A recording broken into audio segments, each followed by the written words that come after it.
موٹاپے کو کم کرنا ہے تو شام کو تھوڑے سے بھنے ہوئے چنے کھایا کریں، موٹاپا کم ہونا شروع ہو جائے گا۔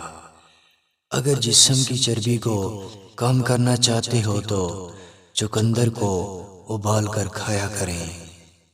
اگر اپنی فٹنس کو برقرار رکھنا چاہتے ہو تو روزانہ 1 چمچ پسا ہوا زیرہ دہی میں ڈال کر کھائیں۔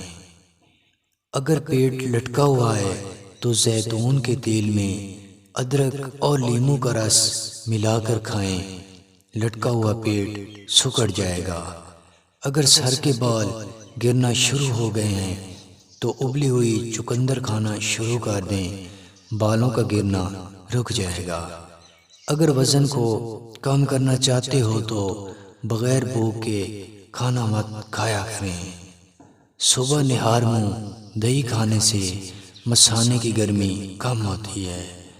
زیادہ آئس کریم کھانے سے موٹاپا زیادہ ہوتا ہے۔